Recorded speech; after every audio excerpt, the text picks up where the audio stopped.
दाऊद ने यीशु को अपने अंदर फील किया।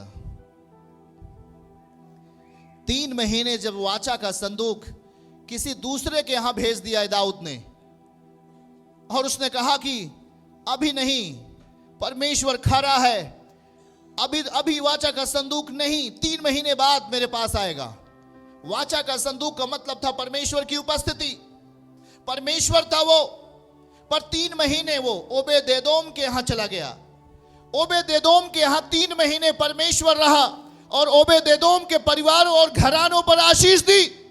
और किसी ने, कर्मचारी ने एक दिन जाकर दाऊद से कहा, दाऊद, ओ किंग ऑफ इज़राइल, हे दाऊद, आप जानते हैं। उसने कहा क्या? उसने कहा कि वाचा का संदूक जो आपने मना कर दिया अपने यहां लाने के लिए, 3 महीने से ओबेदेदोम के घर में है और पूरे ओबेदेदोम के घर को उसने आशीषित कर दिया। उसने कहा यस। उसने कहा आज ही तैयार करो, वाचा का संदूक दाऊदपुर में आएगा। और याद रखो, उसने उस गवाही को जब सुना कि ओबेदेदोम के घर में 3 महीने वाचा का संदूक रहा, मतलब परमेश्वर की उपस्थिति, खुदावन की उपस्थिति जब ओबेदेदोम के घर में 3 महीने रहा, 3 महीने उसके संपूर्ण घराने पर परमेश्वर ने आशीष दिया।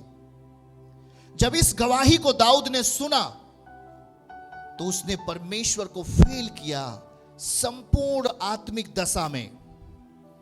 उसने यीशु को, उसने परमेश्वर पिता को फील किया अपने अंदर। कहा प्रभु मुझे माफ कर, लेकिन मैं अपने आप को तैयार करूंगा संपूर्ण आत्मिक दशा में। मैं अब कसर नहीं छोड़ूंगा।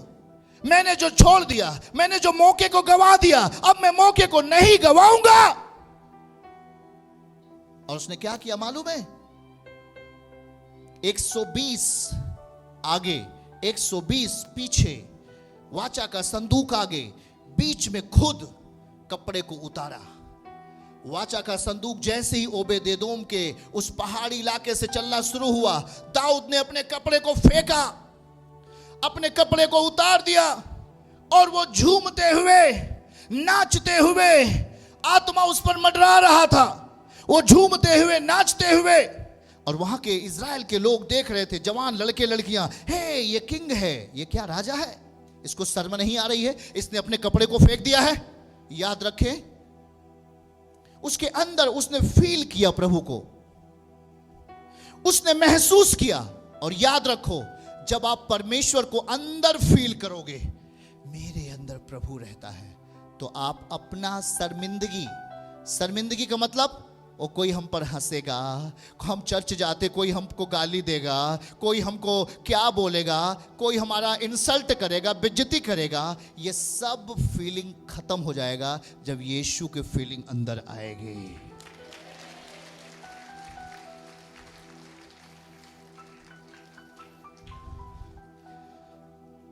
नाचते हुए दाऊद को अगर दिखा सकते हो तो दिखाओ इन्हें, ये प्रजा है परमेश्वर के। उसने फील किया और कहा परमेश्वर मैं चूक गया हूं। दाऊद चूक गया था, 3 महीने चूक गया था। उससे भूल हो गई या चूक हो गई? उसे भूल कह सकते हो या चूक कह सकते हो।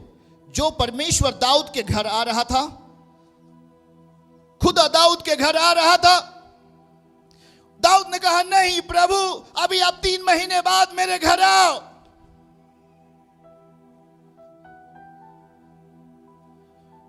और वो केवल अपने तन पर केवल एक कपड़ा रखा था। ये जो आप देख रहे हैं, ये एक आत्मिक कल्पना है, राइट आत्मिक कल्पना है, सही है।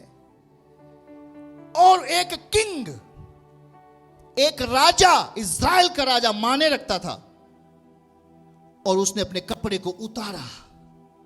और ये जो दशा है, उस वर्ड को नीचे लाओ जो हम सिखाए थे अभी, उस वर्ड को नीचे लाओ, इसको रखना पूरी तरीके से।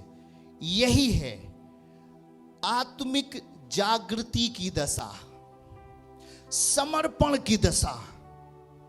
उसे मौका मिला समर्पण की आत्मिक दशा जागृत करना।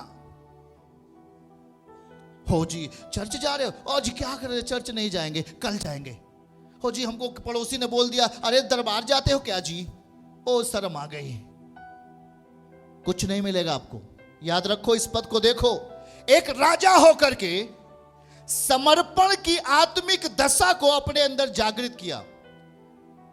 जो कसर उसने छोड़ दी थी, जो भूल उससे हो गई थी, उस भूल की भरपाई कर रहा दाऊद। कैसे? अपने वस्त्र को फेंक दिया और कहा, मैं प्रभु के लिए दीवाना बन जाऊंगा। मैं नहीं देखूंगा कि मैं राजा हूं, मैं ये देखूंगा मैं परमेश्वर का बेटा हूं। और वो अपने आप को दीवानगी दिखाई, कपड़े को उतार के फेंका और दाऊद वाचा के संदूक के आगे आगे परमेश्वर का वेलकम करते हुए, परमेश्वर का स्वागत करते हुए, समर्पण की आत्मा में शर्म लज्जा भूल जाएगी तब जब परम पिता के अंदर आ जाएंगे। 7 दिन यहां घुटना टेकने आओगे, यह दशा हो जाएगी आपकी, समर्पण की आत्मिक दशा। और दाऊद नाचता हुआ, याद रखो 120 बजाने वाले थे, 120 प्रकार का बाजा था, 120 प्रकार का बाजा जब बज रहा था, दाऊद नाच रहा था, दाऊद नाच रहा था, परमेश्वर प्रसन्न हो रहा था, दाऊद नाच रहा था, दाऊद नाच रहा था, दाऊद नाच रहा था, दाऊद नाच रहा था।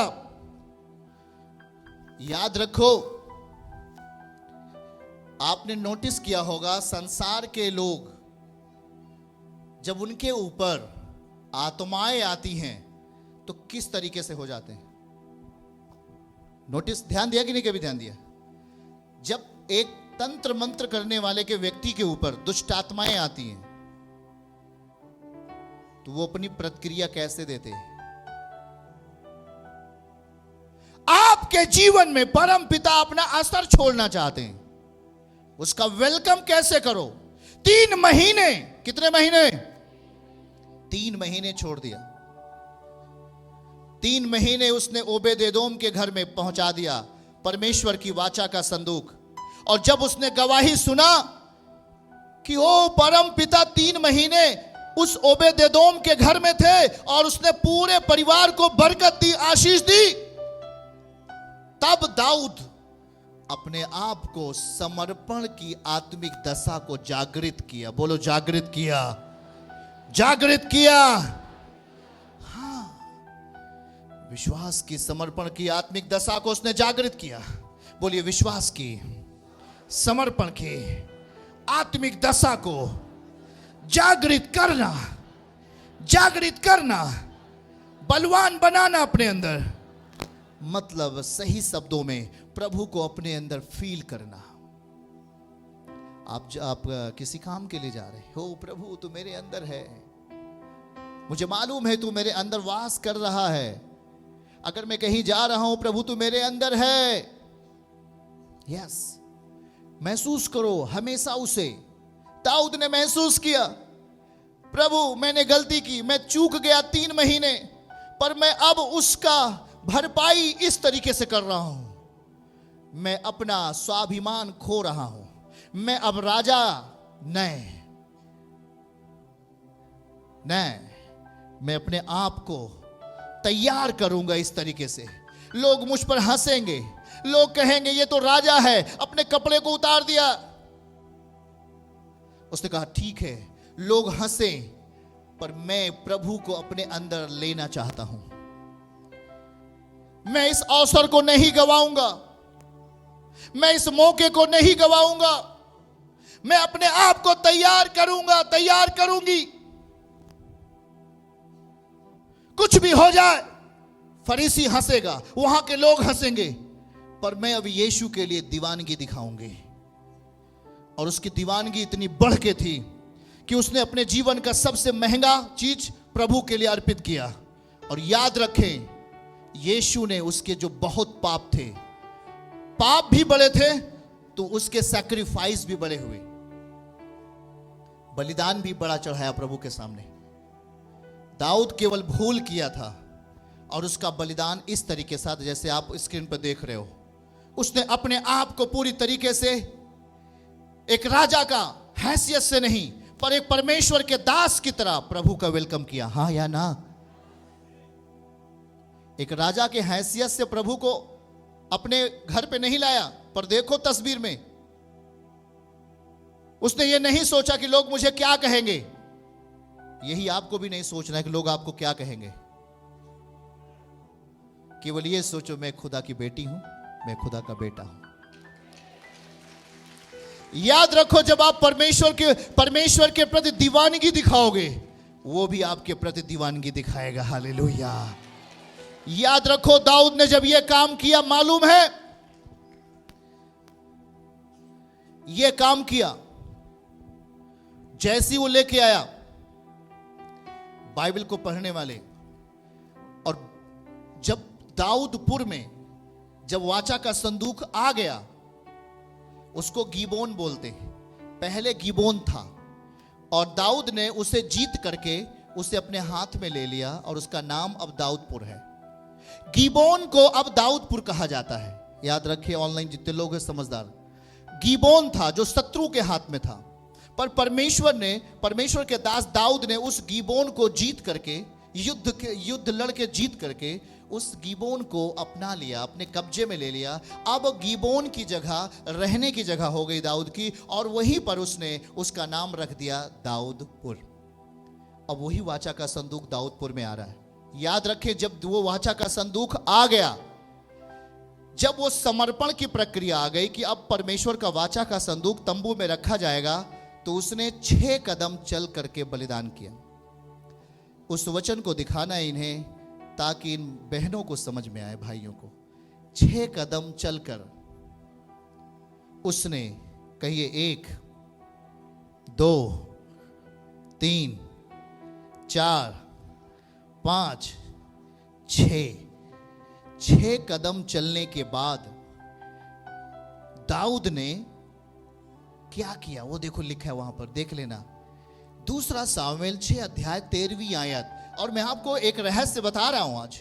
जब यहोवा के संदूक के उठाने वाले 6 कदम चल चुके, तब दाऊद ने एक बैल, एक पाला हुआ पोसा हुआ बछड़ा बलि किया। पहले के समय में, अब तो यीशु मसीह बलि हो गया। 6 कदम, बोलो 6 कदम। 6 कदम जैसे ही परमेश्वर की महिमा को लेकर चला, वाचा के संदूक को लेकर चला, तो उसने परमेश्वर के सामने सैक्रिफाइस की। बोलो सैक्रिफाइस। और अंग्रेजी में उसको सही शब्दों में समझे, एक्सेप्टेबल सैक्रिफाइस का मतलब ग्रहण योग्य बलिदान। याद रखो, ये 6 कदम, मैंने कहा प्रभु ये 6 कदम क्या है? 6 कदम के बाद दाऊद ने वाचा के संदूक के सामने बलि किया। इसका मतलब क्या होगा? प्रभु ने मुझे अर्थ समझाया। 3 महीने उसने वाचा के संदूक को छोड़ा, और 3 दूना कितना होता है? दुगने अवस्था में, दुगने रूप में अपने आत्मा को जागृत किया उसने। और वो केवल जागृत ही नहीं किया, अपने आप को प्रकट किया, और उस बलिदान को दुगने अवस्था में चढ़ाया। 1 2 3 4 5 और 6। यह एक बलिदान की शुरुआती अवस्था थी, बलवंत रूप में। जब आप प्रभु की महिमा करना शुरू करते हो, तो अपने आप को ढीले मत करो। अगर आप परमेश्वर की महिमा शुरू कर दिया, तो ढीले मत हो, ढीले मत बनो।